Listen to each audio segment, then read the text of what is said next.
हमने अपने तैयारी को एकदम अपने अंदर, जो सीने में आग जो जल रही थी, एकदम दबा के रखा। घर की परिस्थिति, सभी चीज़ों को एक तरफ रखा हमने, किसी को जवाब नहीं दिया।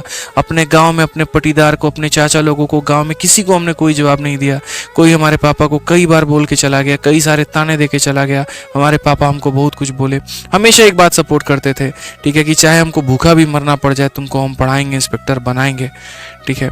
इसीलिए जिस दिन मेरे भाई डीवी का रिजल्ट आया, जिस दिन मेरा डीवी होना था, डॉक्यूमेंट वेरिफिकेशन होना था, और जब वहाँ पे हमको पोस्ट भरना था ना, पापा से एक ही बात पूछे कि सफ़ेद वर्दी में देखना चाहते हो कि खाकी में। सीजल में सफ़ेद वर्दी प्रिवेंटिव ऑफिसर का होता है, और खाकी जो होता है ना, कस्टम्स में जीएसटी का होता है।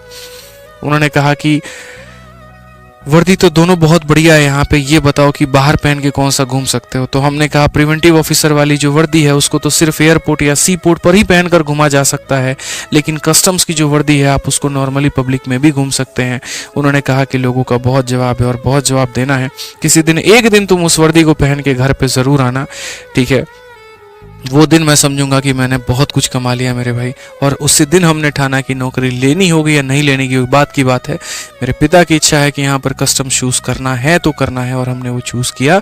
हम वर्दी पहनकर घर पे गए, और आज भी जितने लोग वहाँ पर मौजूद थे ना, आज भी उनका फेसबुक देखता हूँ, व्हाट्सअप देखता हूँ मेरे भाई, जो ये पापा को कहते थे तुम्हारा लड़का क्या करेगा, यकीन मानो जिनसे गंदे लेवल के भी झगड़े हो रखे थे ना, आज अपने व्हाट्सएप पे और फेसबुक पे हमारी वर्दी वाली फ़ोटो और अपने साथ की फ़ोटो उन्होंने लगा रखी है, और दिखाते फिरते हैं यहाँ पे कि देखो हमारा भतीजा, हमारा भांजा, हमारा ये, हमारा वो जो है यहाँ पर कस्टम्स में है। बड़ी बात नहीं है, लेकिन एक गांव में आपका कस्टम्स में होना एक बहुत बड़ी बात है। ये बहुत फ़र्क समझ में आता है। आज मैं टीचर के रूप में कम और एक्साइज इंस्पेक्टर के रूप में अपने गांव में ज़्यादा जाना जाता हूँ। फ़र्क है इस बात का। वो एक सरकारी नौकरी का जो एक भौकाल रहता है वो अपने आप में ज़बरदस्त होता है।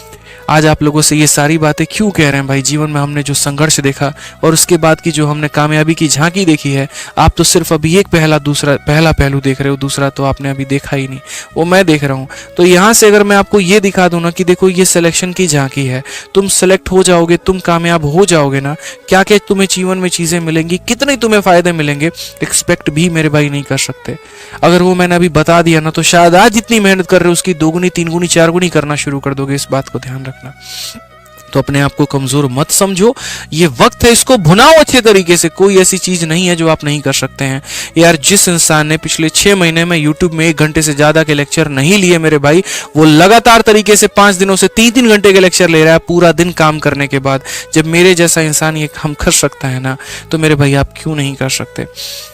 जब मेरे मॉक टेस्ट में 60 नंबर आते थे, जहां पर मैंने होप खो छोड़ दिया था कि यार मेरा सिलेक्शन भी होगा, और वहां से मैं पेपर में 50-50-50 लेकर आ सकता हूं ना, तो हर कुछ हो सकता है।